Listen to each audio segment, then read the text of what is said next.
afternoon and welcome to today's press conference with Prime Minister Magdalena Andersson and the President of the European Council, Charles Michel.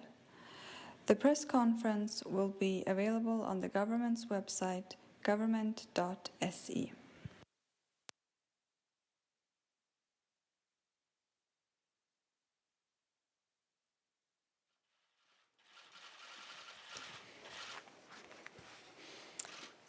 Hello and welcome everyone to this press conference. And first I'd like to say welcome to Stockholm and thank you for being here, President Michel. Charles.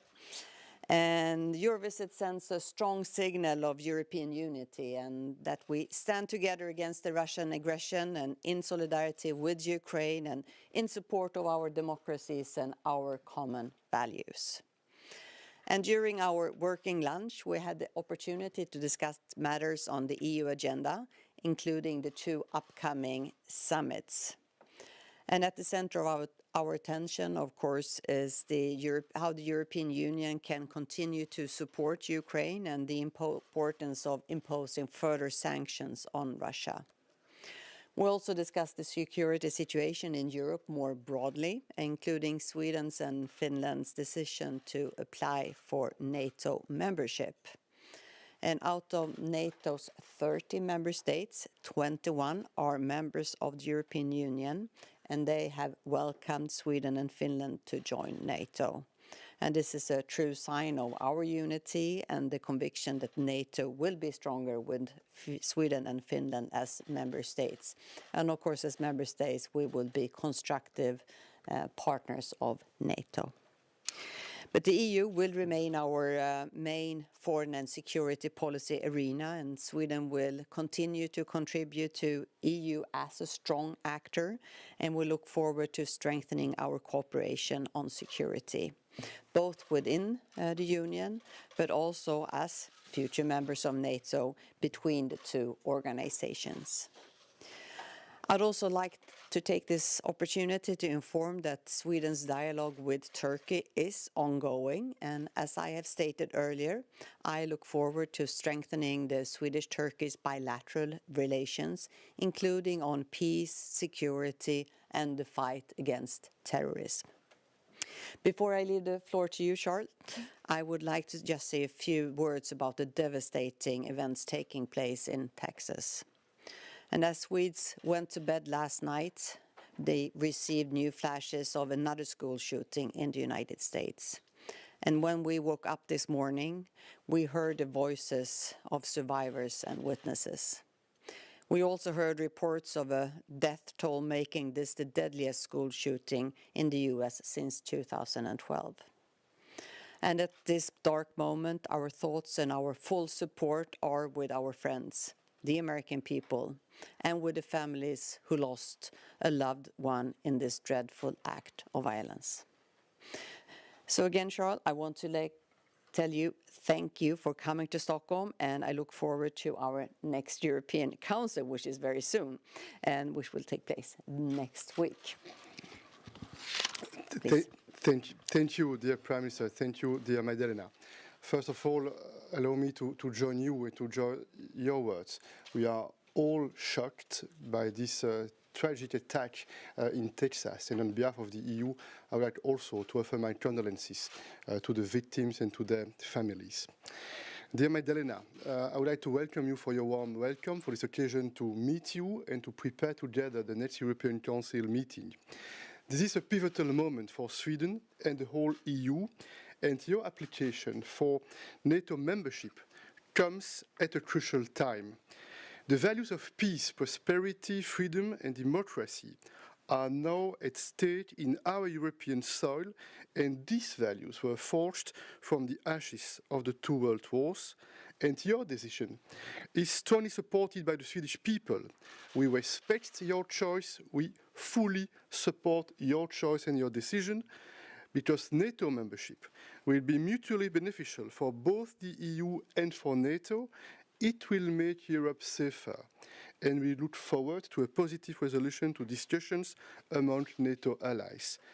Sweden has been an integral part of our united response to Russian aggression, And with the Prime Minister, we had the occasion to discuss the agenda for next week's European Council.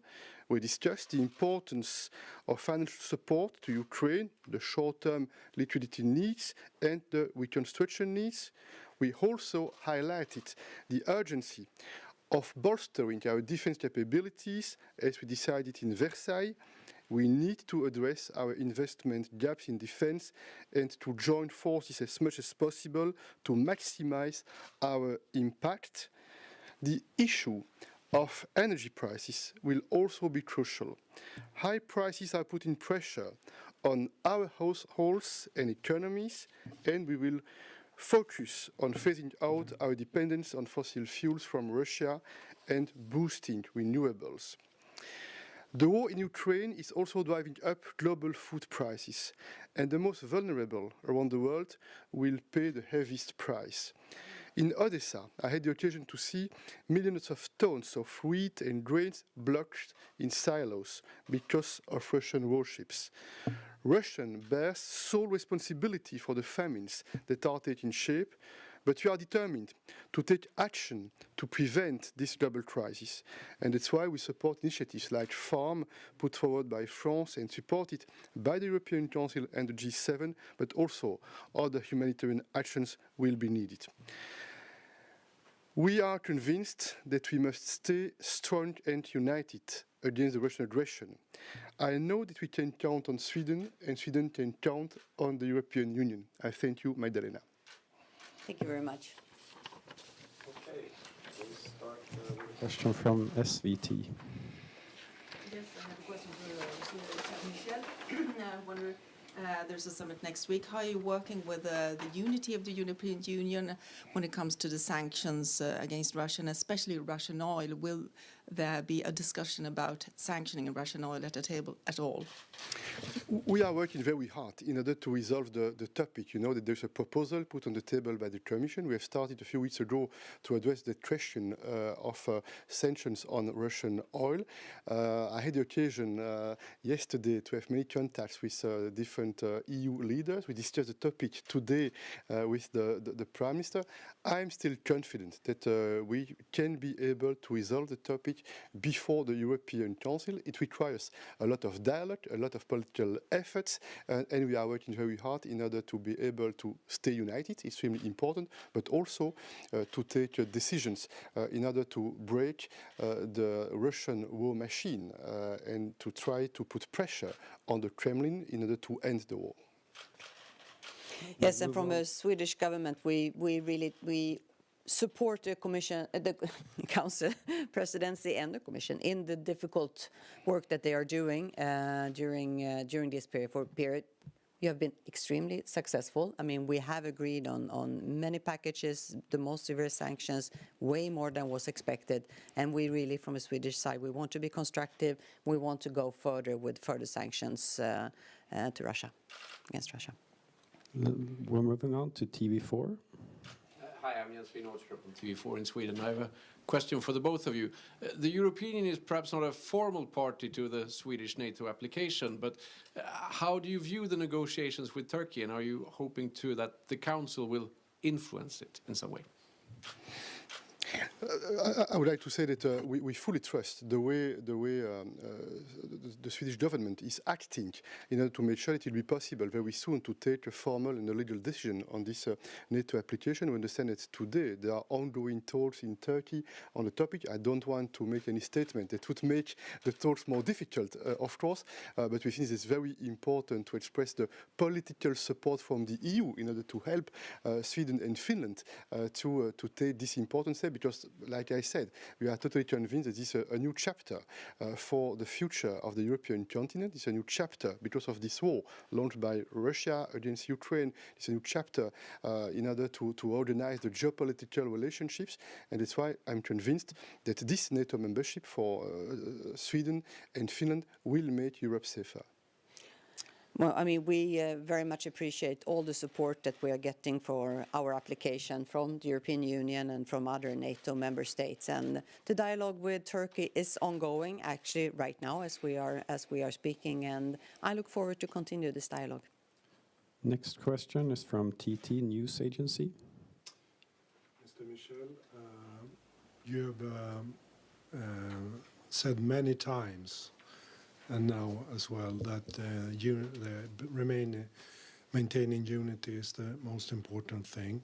But now there's pressure from many sides when it comes to energy prices, food, and this sanction discussion. Will it be possible, or do you see to maintain this unity? We will see cracks when it comes to Hungary and some other countries as well. Unity requires a lot of efforts, and it's extremely important to have a mutual understanding, to understand very well how we can work together, how we can take into account the different legitimate concerns. It's one first element. Second element, we should recognize that probably we took Vladimir Putin by surprise because we were able to be immediately extremely united and extremely strong. And I'm personally convinced that Russia had not expected before the start of the war that the EU would be so strong, so united, and also not only the EU, together with our partners and together with our allies. This another element.